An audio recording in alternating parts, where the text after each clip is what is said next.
الحمد لله الذي أنعم علينا بنعمة الإيمان والإسلام. أشهد أن لا إله إلا الله وحده لا شريك له، وأشهد أن محمدا عبده ورسوله لا نبي بعده. اللهم صل على سيدنا محمد وعلى آله وأصحابه وأتباعه أجمعين. فيا جماعة المصلين ارجوا رحمكم الله وتذكروا بقول الله سبحانه وتعالى في القرآن الكريم. أعوذ بالله من الشيطان الرجيم. بسم الله الرحمن الرحيم. قل إن كنتم تحبون الله فاتبعوني يحببكم الله ويغفر لكم ذنوبكم. وقال في آية أخرى يا أيها الذين آمنوا اتقوا الله حق تقاته ولا تموتن إلا وأنتم مسلمون. صدق الله العظيم. أوصيكم وإياي بتقوى الله فقد فاز المتقون. معاشر المسلمين وزملاء الصالحين، sidang jamaah juga dirahmati dan diberkahi Allah Subhanahu wa taala. Pertama-tama mari kita kembali mempersembahkan rasa syukur kita kehadirat Allah Subhanahu wa taala, yang mana pada kesempatan Jumat kali ini Allah memberikan kenikmatan, kesehatan dan kesempatan sehingga kita mampu memenuhi panggilan ibadah salat Jumat pada hari ini. Yang kedua, salawat dan salam mari kita senantiasa membacanya, mari kita senantiasa mengirimkan untuk Nabi kita Muhammad sallallahu alaihi wasallam, karena atas jasa-jasa beliaulah, karena atas perjuangan-perjuangan beliaulah sehingga kita mengenal keimanan dan keislaman. Dan tentunya dua hal inilah yang patut kita pelihara selama hayat di kandung badan. Dan yang ketiga, saya selaku khatib pada siang kali ini berwasiat untuk diri saya sendiri dan kaum muslimin yang hadir pada saat ini. Mari kita senantiasa meningkatkan mutu kualitas takwa kita kepada Allah Subhanahu wa taala. Ma'asyiral muslimin wa sallallahu sholihin, sidang jamaah juga yang dirahmati dan diberkahi Allah Subhanahu wa taala. Judul khutbah pada kesempatan kali ini yaitu hikmah Maulid Nabi Muhammad sallallahu alaihi wasallam atau hikmah kelahiran Nabi Muhammad sallallahu alaihi wasallam. Di dalam ayat Al-Quran Allah Subhanahu wa taala berfirman, "Qul in kuntum tuhibbunallaha fattabi'uni yuhibbukumullah wa yaghfir lakum dzunubakum." Katakanlah Muhammad kepada umatmu, jikalau kamu mencintai Allah Subhanahu wa taala, maka ikutilah aku. Artinya perintah dari Allah Subhanahu wa taala disuruh disampaikan kepada Muhammad SAW. Katakan kepada umat Muhammad, katakan kalau kalian mencintai Allah, maka ikutilah aku selaku utusan Allah Subhanahu wa taala. Sidang jemaah dirahmati Allah Subhanahu wa taala, ketika kita mengikuti apa yang diperintahkan dan sudah pasti ada garansi dan jaminan dari apa yang diperintahkan. Apa jaminannya, apa garansinya? Yuhibbukumullah. Kalau kita mengikuti Muhammad sallallahu alaihi wasallam, maka otomatis Allah mencintai kita. Selain daripada Allah mencintai kepada kita, wa yaghfir lakum dzunubakum, sudah pasti Allah mengampuni dosa-dosa kita. Sidang jemaah dirahmati diberkahi Allah Subhanahu wa taala. Bulan ini kita mengenal bulan yaitu bulan Nabi Muhammad sallallahu alaihi wasallam.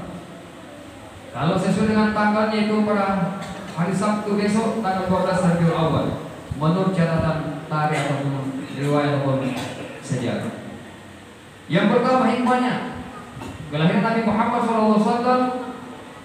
Yang pertama adalah ittiba'u Muhammad SAW, yaitu adalah panutan ataupun ikutan. Ketika kita hidup di dunia ini, sudah harus mempunyai tuntunan ataupun penuntut. Kalau filsafatnya orang Buddha adalah mereka itu tidak bisa berjalan ketika tidak ada penuntutnya. Maka salah satu penuntut dari orang Buddha adalah tongkat yang bisa mengarahkan dia kemana dia harus berjalan.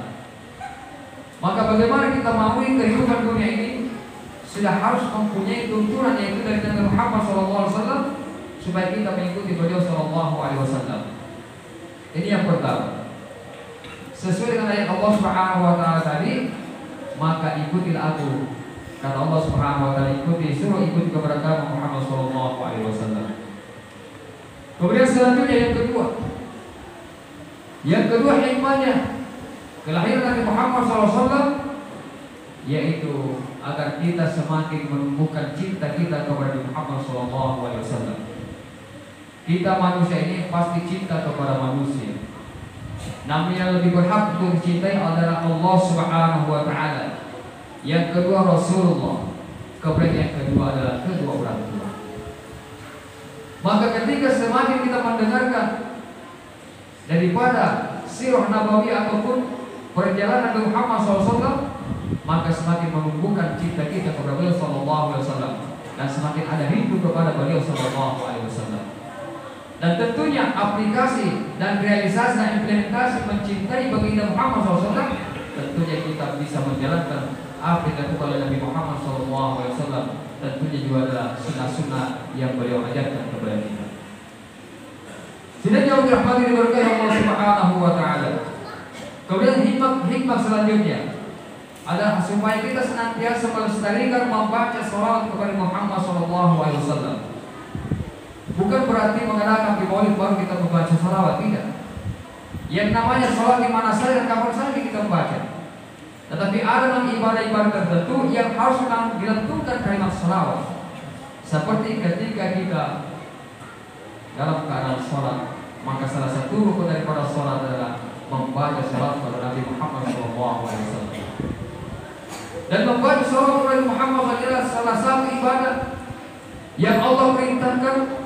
Semua ibadah yang Allah perintahkan, namun satu ibadah yang Allah lakukan, apa itu? Yaitu bersalawat kepada Muhammad SAW. Allah memerintahkan kepada kita sholat, berzakat, berpuasa, dan Allah memerintahkan kepada kita untuk bersalawat kepada Nabi.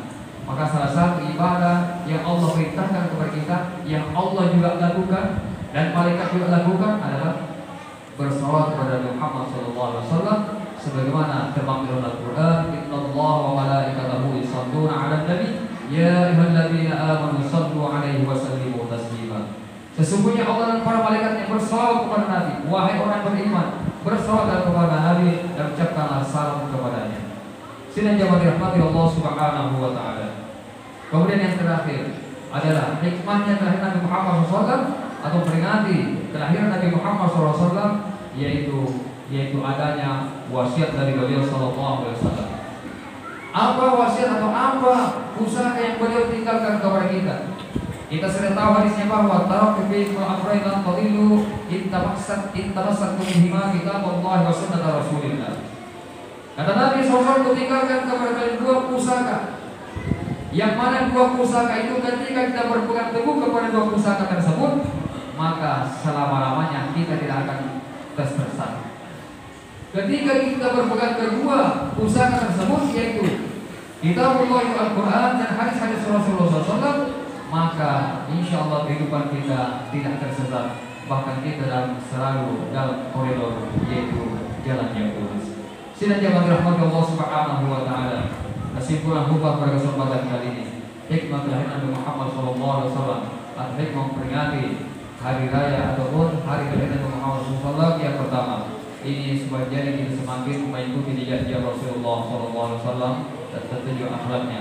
Kemudian yang kedua, supaya kita semakin tumbuh cinta kepada Nabi Muhammad SAW sehingga kita semakin giat untuk beribadah. Dan yang ketiga adalah agar kita semakin ingat kepada Rasulullah SAW, tentunya kepada Allah, supaya kita selalu bersolawat kepada Nabi Muhammad SAW.